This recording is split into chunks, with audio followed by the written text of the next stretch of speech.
Anda oleh masyarakat itu dibilang dokter. Tapi kalau dari lihat gelar Anda, sebenarnya di sini ada profesor, dokter, PhD, SPFK. Itu gelar apa aja sebenarnya? Biasa saja itu kan. Gelar yang biasa-biasa aja. Saya satu pun tak. Anda borong banyak sekali nih. Kebetulan. Oh, kebetulan. Jadi kalau PhD-nya di bidang apa? PhD-nya bidang farmakologi klinik, itu diperoleh di Flinders Medical Center Australia. Dari Australia. Kalau SPFK ini? SPFK itu spesialis farmakologi klinik. Itu dikeluarkan oleh PBID, pengurus besar ID. Baik, lumayan banyak ini ya gelarnya ya. Alhamdulillah. Anda anak berapa? Saya ini anak pertama dari 6 bersaudara. 6 bersaudara. Orang tua Anda pekerjaannya apa? Dulu tukang jahit. Sampai Tukang- akhir hayat tukang jahit. Oh, dulu tukang jahit sampai akhir hayat tukang jahit. Karena sudah almarhum. Almarhum. Kedua orang tua tukang jahit. Iya. Kalau pendidikan orang tua apa? Alhamdulillah tak tamat SD. Tidak tamat SD. Iya. Sementara Anda punya segudang gelar. Kalau Anda sendiri punya anak, Alhamdulillah ada anak 3. pendidikan anak apa? 1 sarjana hukum, 2 dokter. Apa sewaktu kecil Anda memang sudah bercita-cita jadi dokter? Oh tidak. Waktu tamat SD dibuat acara perpisahan oleh Ki Sugondo Kertoprojo. Saya itu sekolah di Taman Siswa. Dia bertanya sama saya, Aznan, kau nanti udah besar mau jadi apa? Saya katakan, saya ingin jadi orang yang berguna untuk orang banyak, tapi berbeda dari orang lain. Tunggu, anak umur berapa? Umur 12 tahun. 12 tahun. Ingin berguna bagi masyarakat banyak, tapi yang berbeda Nah, dari orang lain. dari orang lain. Jadi Apa katanya yang ada bukan di- dokter, bukan. Insinyur, bukan. Pokoknya berguna untuk orang lain. Kemudian bagaimana sampai muncul keinginan untuk sekolah dokter?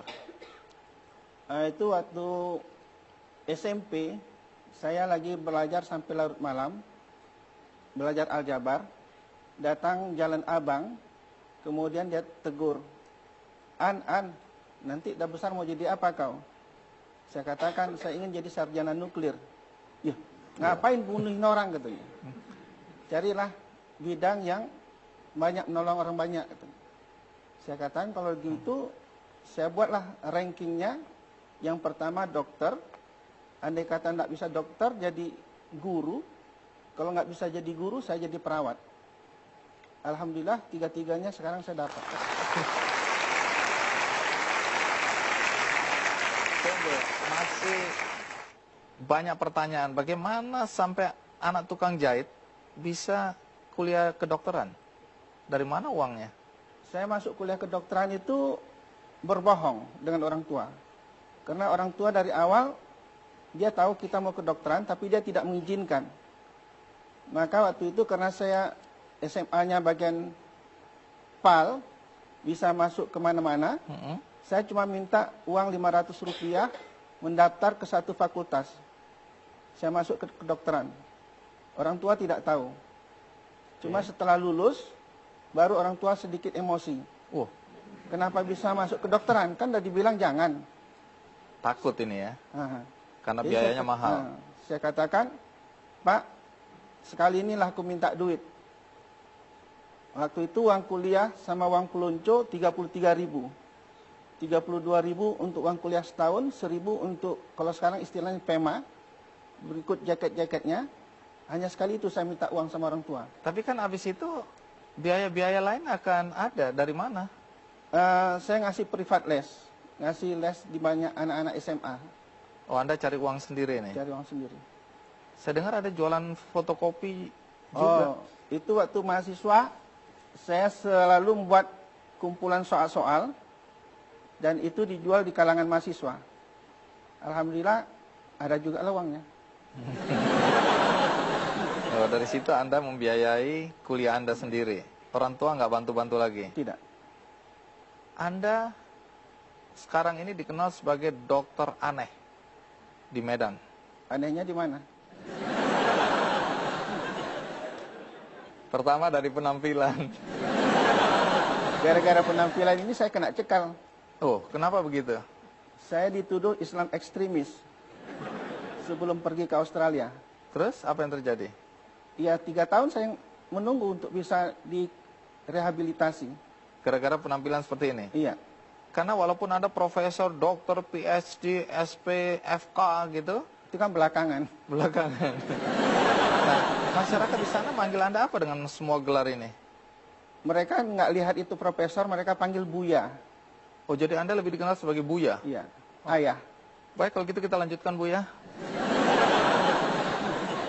Anda tadi disebut aneh, bukan karena penampilan sebenarnya, lebih karena apa yang Anda lakukan dalam praktek kedokteran tidak biasa. Bukan dalam tindakan, tetapi dalam pembayaran. Pertama yang dianggap aneh, Anda tidak mencantumkan atau tidak memakai papan nama katanya. Padahal hampir semua dokter, bahkan belum praktek, plang namanya duluan. Anda sudah praktek sampai hari ini, tidak ada plang juga. Betul. Kenapa begitu? Karena setelah pulang dari Australia, saya sebenarnya tidak berniat untuk praktek. Tapi ketemu dengan pasien yang lama, mereka mengatakan, dokter kita sudah pulang, dokter kita sudah pulang. Jadi satu-satu mereka muncul. Mereka cegat di tengah jalan apa segala macam. Ya mau tidak mau, saya harus melayani mereka. Terus? Ya sampai sekarang demikian. Tapi kalau sekarang pasien Anda per hari berapa orang? Minimal 30, tapi bisa sampai 153.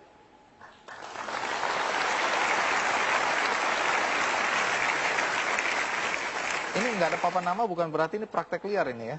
Oh tidak. Iya. SIP. Saya curiga aja ini. Kemudian Anda dianggap aneh karena cara pembayarannya. Ya. Pertama Anda nggak menentukan tarif ya? Tidak boleh. Tidak boleh. Iya. Yang tidak membolehkan siapa? Pelajaran yang sampai kepada saya, ada 3 profesi yang tidak boleh meminta duit kepada rekanannya. Pertama adalah apabila seorang murid ingin berguru sama kita. Jadi profesi dosen, guru itu sebenarnya tidak boleh membuat tarif. Kedua adalah apabila datang orang ingin minta nasihat. Kami ada masalah begini-begini sebagai pengacara, tidak boleh membuat tarif. Dan yang ketiga adalah apabila datang seseorang ingin berobat kepada kita, tak boleh bikin tarif. Tapi kalau dia kasih, kita terima. Ini pengetahuan baru bagi saya. Udah lama itu, Pak.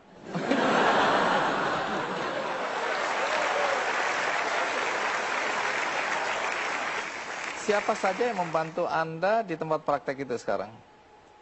Yang membantu istri saya. Kalau yang ikut berpartisipasi, banyak calon dokter yang belajar di praktek. Oh, ikut membantu Anda ya? Ya. Nah, berikutnya ini berkaitan dengan keanehan dan pembayaran tadi. Walaupun Anda mengatakan bahwa ada 3 profesi tadi, guru, pengacara, dan dokter, yang tidak boleh sebenarnya menetapkan tarif. Ya. Menarik karena hampir semua profesi itu yang kita kenal menetapkan tarif. Ya. Kemudian yang membuat Anda aneh tadi sistem pembayaran dengan amplop. Saya dengar bahkan ada yang ngasih amplop dan kosong. Betul. Ini gara-gara Anda sendiri nih ya. Anda cari-cari perkara sih. Nah, bagaimana ceritanya? Kita rehat sejenak. Ikuti terus Ki Candy.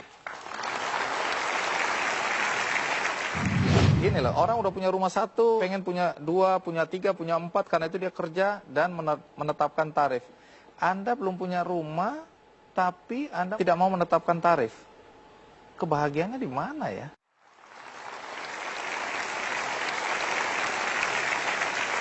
Bu Yasna, saya dengar pasien Anda itu dari kalangan bawah sampai atas, bahkan orang-orang dari luar Sumatera itu datang berobat pada Anda. Yang saya sebut aneh tadi berkaitan dengan pembayaran ya. Anda mengatakan tidak menentukan tarif. Pasien boleh membayar suka-suka. Soal bayar suka-suka itu pengertiannya apa ya? Ya seikhlas hati dia. Jadi kalau saya datang berobat, kemudian hanya punya 5.000 saya kasih, Anda terima? Dengan senang hati. Karena saya tak tahu Bapak bayar 5.000 kah, bayar 1 juta, saya tidak tahu. Kenapa Anda nggak tahu? Saya tidak pernah buka amplopnya. Oh, jadi semua pembayaran seperti digambar itu diberikan melalui amplop. Iya. Terus kemudian dengan cara seperti itu apakah Anda nggak merasa dirugikan? Di mana ruginya? Nyatanya kan tetap kaya kan?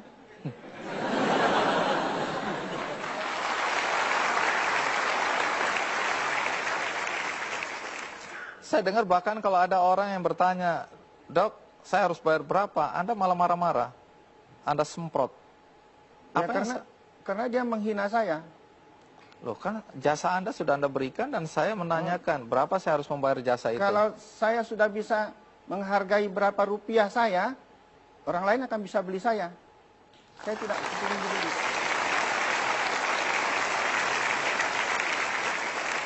Tapi bagaimana reaksi istri, anak-anak dengan kelakuan bapaknya atau suaminya yang seperti ini? Alhamdulillah berterima. Mereka menerima. Iya, kalau nggak terima pecat aja. Ya, Siapa suruh jadi bini saya? Saya dengar ada juga orang yang ngasih amplop dan amplopnya ternyata kosong. Nah, bagaimana reaksi Anda kalau lihat amplop-amplop kosong itu? Alhamdulillah saya nggak tahu siapa yang ngasih kosong. Jadi nggak bisa marah pada orang itu ya? Ya, karena saya akan perlakukan sama. Baik dia pejabat tinggi apa segala macam, kalau pantas dimarahin, saya marahin. Padahal Anda kan harus membiayai keluarga. Dari mana uang? Lebih dari cukup. Karena uang itu begitu dapat langsung dibagi. Ada pos-posnya. Untuk zakat berapa, untuk orang tua berapa, untuk tabungan rumah berapa. Karena sampai sekarang kan nggak punya rumah. Anda nggak punya rumah? Ya, nompang sama mertua. Nah, itu akibatnya. Ya.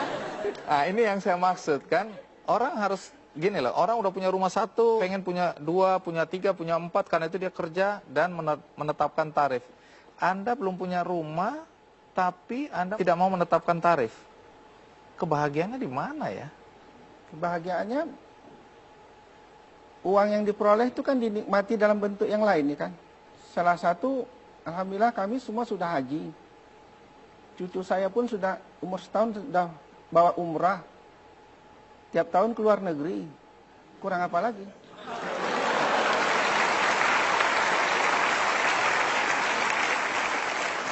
Buya, mungkin falsafah hidup Anda ini asing bagi anak-anak muda sekarang yang merasa bahwa materi adalah ukuran sukses.